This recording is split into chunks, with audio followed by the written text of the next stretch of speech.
제가 커피 학교에 와서 참 많은 것을 배웠어요. 물론 커피를 만드는 법을 배웠죠. 지금 이영찬 선생님도 열심히 배우고 계실 텐데요. 참 쉽지 않았어요. 근데 커피 말고도 참 많은 것들을 배웠습니다. 뭐 일을 하는 방법이나 많은 안목을 기르기도 하고 사람을 대하는 방법이나 이런 것들도 돌이켜보면 1년 사이에 참 많이 달라졌다라는 것을 느낄 만큼 많이 배웠습니다. 근데 그것들 중에 특히 제 삶을 좀 많이 윤택하게 만들어준 게 하나 있는데요. 다른 게 아니고요. 인터넷 뱅킹을 하는 방법입니다. 여러분들 인터넷 뱅킹 사용하고 계십니까? 제가 공인인증서라는 걸 사용하기 시작한 지 한 1년이 채 되지 않았어요. 그 전까지는 무조건 은행에 가서 창구에 앉아서 원하는 바를 이야기했었는데 회계 업무를 담당하게 되면서 처음으로 제 손에 공인인증서라는 게 주어졌어요. 그래서 이것을 어떻게 써야 하는지 옆에 앉아서 차근차근 배웠던 그런 기억이 있는데요. 어렵지 않더라고요. 어렵지 않은데 그걸 그동안 못 쓰고 있었던 저의 모습을 좀 봤습니다. 이렇게 간단한 것을 이것만 쓸 수 있었으면 은행에 가는 그 수많은 시간들을 좀 절약할 수 있었을 텐데 이런 생각을 좀 했던 것 같아요. 그런데 역설적이게도 제가 쉬는 날 은행 업무를 볼 일이 있으면 저는 다시 은행에 갑니다.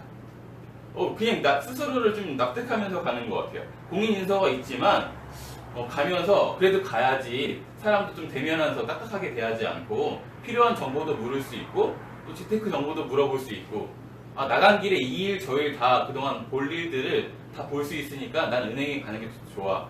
이렇게 스스로를 납득하면서 가는데요. 그냥 익숙해서 그렇게 가는지 모르겠습니다. 오늘 말씀에서 좀 그런 부분들이 많이 나오는 것 같아요. 우리는 또한 출애굽기를 이렇게 살펴보면은 이스라엘 백성들이 애굽에서 한 430여 년간을 종처럼 이렇게 살다가 하나님의 은혜로 출애굽을 하게 된 그런 은혜로운 사건들을 바라보게 됩니다. 하나님께서 모세를 통해서 출애굽시킨 그 장면들, 그리고 그 후에 하나님께서 약속하신 그 땅으로 이스라엘 백성들을 인도하는 그 여정들을 우리는 보면서 이것을 그 사람들의 모습, 그곳에서 겪어 있고 그 광야에 머물고 있는 이스라엘 자손들의 모습을 또한 우리의 모습으로 투영해서 많이 보기도 합니다. 그래서 단지 이스라엘의 한 역사적인 사건으로 그냥 두는 것이 아니라 우리의 삶의 여정, 신앙의 여정의 것들을 비추어서 구원의 여정으로 바라보고 그 가운데 이스라엘 백성들의 반응이 또한 나의 반응이 아닌지 이렇게 돌아보고 또 나에 대해서 살펴보는 그런 우리들이 모습이 참 많이 있잖아요. 그 여정 속에서 참 우리 같은 모습이 어려움이 찾아오거나 난간을 만나게 되면 그냥 불평이 나오고 또 원망이 나오고 그 애굽에서의 생활을 그리워하는 그런 모습을 보면서 나도 좀 그런 것 같은데 이런 생각을 많이 하는 것 같습니다. 그런데 우리는 좀 알고 있어요. 정말로 이스라엘 백성들이 애굽에서의 삶을 정말 그리워서 돌이켜서 애굽으로 돌아가게 된다면 큰 화를 겪게 될 거라는 것을 알고 있습니다. 우리는 이 출애굽의 여정을 역사적인 사건에 속하는 것이 아니라 우리의 삶에 비추어서 신앙의 여정 그리고 구원의 여정에 비추어서 살펴봅니다. 그리고 그 여정을 돌아보면서 우리는 또 우리를 돌아보죠. 그리고 우리도 신앙의 난관 속에서 신앙의 어려움 속에서 하나님을 의지하는 것이 아니라 그냥 불평할 때도 있고 또한 우리 과거에 하나님을 믿지 않았을 때의 우리 삶을 돌아보는 경우도 있음을 또한 우리의 모습을 바라보게 됩니다. 오늘 말씀에 이 히브리서를 받게 되는 그 독자들 또한 그런 상황에 놓여 있는 것 같아요. 어제 강남순 전사님께서 히브리서의 어떤 배경을 잘 설명을 해주셨습니다. 그리고 배경, 독자들의 상황, 그래서 왜 이것들을 이렇게 써게 됐는지 이런 부분들을 많이 우리가 알 수 있었어요. 알고 있는 것처럼 히브리서는 설교문이에요. 교리적인 내용이 담겨있는 설교문입니다. 그런데 또한 독자한테 뭔지 보내져서 읽혀졌기 때문에 우리는 이것을 편지라고도 부릅니다. 왜 이것을 보내서 읽혀야 했는지 어제도 많이 배웠지만 그리고 많이 들었지만 독자들은 지금 예수 그리스도의 복음을 받아들인 사람들입니다. 그리고 세례를 받았고요. 그것을 믿음으로 내가 과거에 지었던 그 모든 죄들을 해결받았다. 그래서 교회의 공동체 안에 머무르게 된 사람들입니다. 그리고 그 과거에 지었던 그 죄를 용서받았던 그 확신을 가지고 살아왔던 사람들인데요. 한 가지 문제가 발생했습니다. 그것은 세례받은 그 이후의 문제인데요. 세례를 받고 난 다음에 보니 그 다음에 내 죄, 세례를 받고 난 다음에 내가 지었던 이 죄를 어떻게 해결해야 되는지를 고민하기 시작한 것입니다.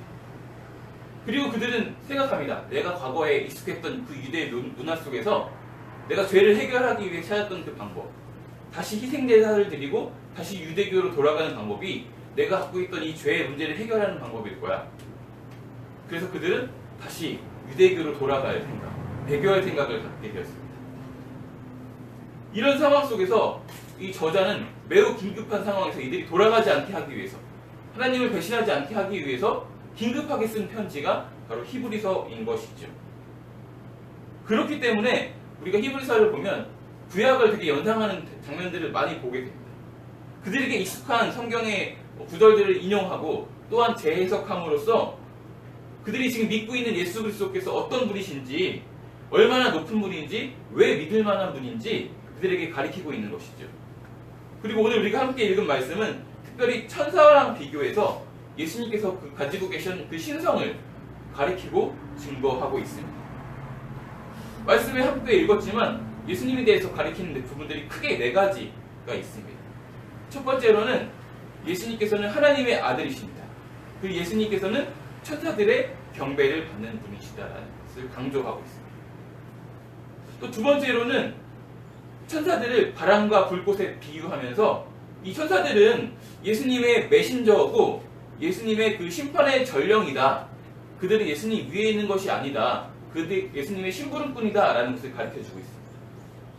또 세 번째로는 이 예수님께서는 왕권을 가지고 계시며 통치하시며 심판하시는 분이심을 증언하고 있고요. 이 마지막으로 예수님께서는 창조주시고 영원하신 분이시라고 그들에게 가르쳐주고 있습니다. 그러면서 이렇게 이야기하고 있는 것이죠. 너희가 신령하다고 생각하는, 그 우월하다고 생각하는 그 천사보다 더 우월한 하나님의 아들 이 예수님을 믿어라. 그리고 그 천사들은 심지어 구원의 상속자인 너희를 섬기려고 이곳에 하나님께서 부르심을 보낸 그런 자들이다 라고 가리키고 있는 것이죠. 왜냐하면 그들이 예수님에 대해서 다시 한번 알고 내가 믿고 있는 예수님이 얼마나 큰 분인지 다시 기억할 때 그 방황에서 멈춰서서 여전히 그 안에, 교회 공동체 안에 머무를 수 있기 때문입니다. 말씀은 우리에게 많은 시사점을 줍니다. 첫 번째로는 말씀은 우리의 신앙의 여정, 그리고 우리가 그리스도의 복음, 복음 안에 머무르는 그 삶의 자리에서도 고민이 있고 과거의 모습으로 돌아가고 싶어질 그때에도 우리를 그곳에 머무르게 할 수 있는 것은 예수님을 아는 지식이라는 것이죠.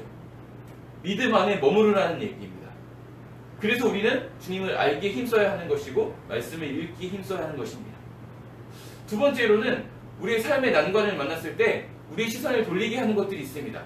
이 어려움을 해결하기 위해서, 가지고 있는 고민들을 해결하기 위해서, 심지어 신앙의 영역에서도 이 문제를 해결하기 위해서 우리가 경험했던, 우리에게 익숙한 방법에 눈을 돌리기 마련입니다. 하지만 그럴 때에도 먼저 예수님을 기억하라는 것이죠.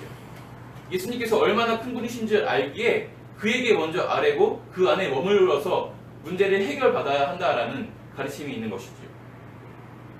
저의 짧은 신앙의 여정을 돌아보면 저 또한 신앙의 방황기를 겪었어요. 청소년기에서도 그랬고요. 군대 생활을 할 때도 그랬습니다. 뜨거웠던 적도 있었지만 하나님과 상관없이 그냥 내 삶의 목적에 열심히 살았던 그런 저의 삶의 모습도 있었습니다. 그러나 그 가운데서도 어느 날 갑자기 주셨던, 또 한 번 주셨던 그 하나님의 은혜 때문에 저는 여전히 교회 공동체 안에 머무를 수 있었고 하나님을 믿을 수 있었던 것입니다. 그렇기 때문에 저는 또 오늘 말씀을 읽으면서 그렇게 묵상했습니다. 우리 가운데 많은 흔들림이 있을 수 있고 과거를 돌아보고 싶을 때가 있을 수 있고 또한 돌아보고 있을 때가 있을지도 모르겠습니다. 고민과 난관 앞에 해결책을 찾기 위해서 내게 익숙한 다른 방법들에 시선이 돌아갈 때도 있을지 모르겠습니다. 그때에도 우리가 여전히 교회 공동체 안에 머물러 있다면, 이 믿음의 공동체 안에 머물러 있다면 우리는 다시금 언제든 하나님께로 돌아올 수 있는 그대를 경험할 수 있다는 것입니다. 말씀을 정리하겠습니다. 우리가 돌아보고 싶을 때가 있어요. 그리고 나도 모르게 돌아보고 있을 때가 있습니다. 삶의 문제와 난관 앞에서 내게 익숙한 방법을 찾을 때도 있고요. 다른 사람들의 도움과 다른 사람들의 그 조언에 우리의 귀와 눈을 돌릴 때도 있습니다. 삶의 무게와 난관이 무거울수록 더 그렇게 되는 것 같아요. 그때 우리는 우리의 삶이 광야라고 느껴집니다. 어쩌면 지금 그렇게 내 삶이 광야라고 느끼고 있는 분이 계실지도 모르겠어요. 제가 여기서 얼마 전에 광야에 대한 책을 읽었었는데요. 광야에 대해서 이렇게 묘사하고 있더라고요. 광야에는 참 많은 것이 없지만, 많은 것이 부족하지만 광야에는 하나님이 계신 곳이다. 하나님의 보호와 인도, 그리고 하나님께서 직접 먹이시고 채우시고 회복시키심을 경험할 수 있는 그것이 바로 광야라는 것이죠.